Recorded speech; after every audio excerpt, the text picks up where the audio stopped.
Assalamualaikum warahmatullahi wabarakatuh. Perkenalkan, nama saya Arinda Purwaningtia. Saya dari Prodi Manajemen Zakat dan Wakaf, Fakultas Ekonomi dan Bisnis Islam.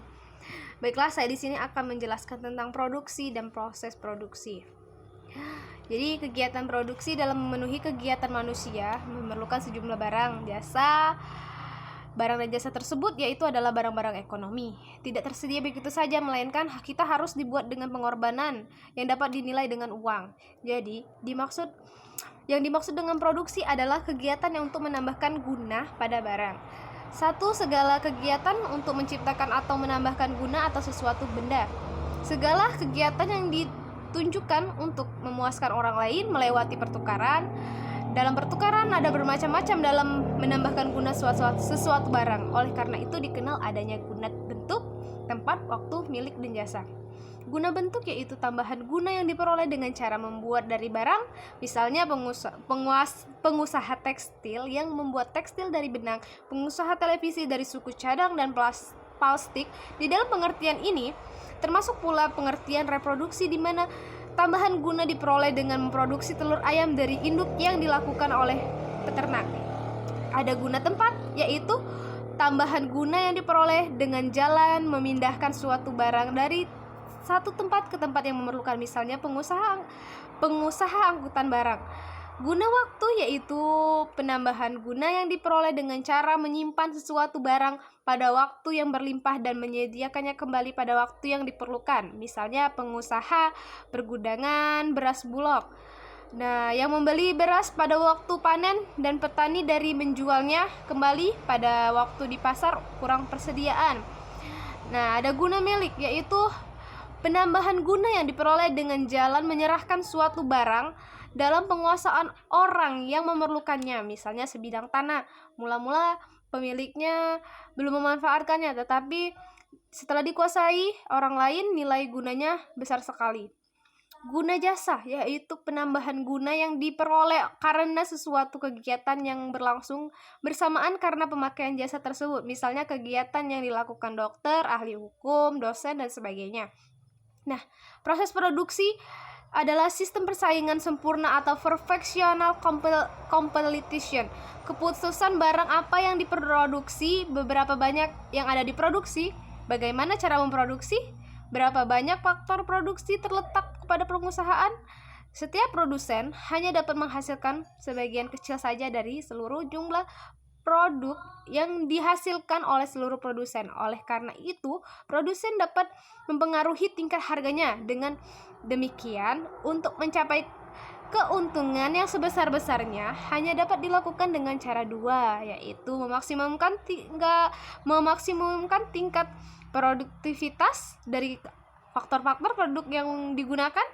Dua, meminimumkan biaya yang dibayarkan pada faktor-faktor produksi yang digunakan antara jumlah produk yang dihasilkan dan jumlah faktor produksi yang digunakan. Terdapat hubungan yang sangat erat, yaitu teknik antara jumlah keluaran output dan jumlah masuk yaitu input. Yang digunakan disebut fungsi produksi atau production function.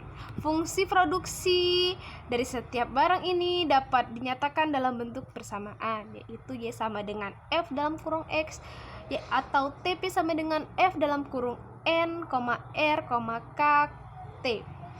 Y sama dengan F dalam kurung X, Y sama dengan fungsi dari tergantung pada atau ditentukan oleh X. Apabila nilai X diketahui, akan diketahui nilai Y.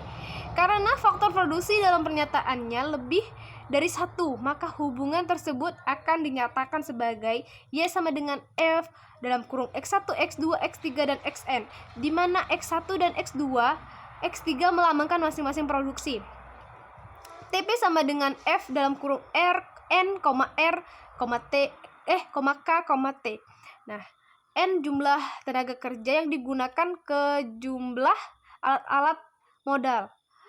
Nah, T tingkat teknologi yang digunakan dalam proses produksi. R sumber alam atau tanah yang digunakan. Faktor produksi yaitu untuk menghasilkan barang dan jasa untuk keperluan barang-barang dalam bentuk yang terdapat di sekitar manusia, misalnya sinar matahari, udara atau NO, air, tanah, dan semua mineral di dalamnya dan manusia sendiri. Hal ini dinamakan faktor produksi. Jadi semua unsur yang menopang usaha pencipta nilai atau usaha memperbesar nilai barang disebut faktor produksi. Sebagian ahli ekonomi membagi faktor produksi dalam dua kelompok besar, yaitu modal dan tenaga kerja. Modal terbagi menjadi modal buatan manusia yang terdiri dari bangunan, mesin, jalan raya, dan kereta api. Bahan baku, persediaan barang menjadi setengah dalam jadi gudang dan lahan. Sinar matahari sangat penting dalam proses produksi pertanian, perikanan, peternakan, dan kehutanan. Namun kurang penting dalam proses produksi industri. Tenaga kerja terbagi dalam tenaga kerja dalam arti sempit dan kewirausahaan atau entrepreneurship sebagai kemampuan manusia untuk mengorganisasikan faktor produksi lain beserta resiko yang dikumpulkannya berupa keuntungan dan kerugian. Dengan demikian faktor produksi terdiri dari 4 macam, yaitu ada modal, lahan, tenaga kerja, dan kewirausahaan.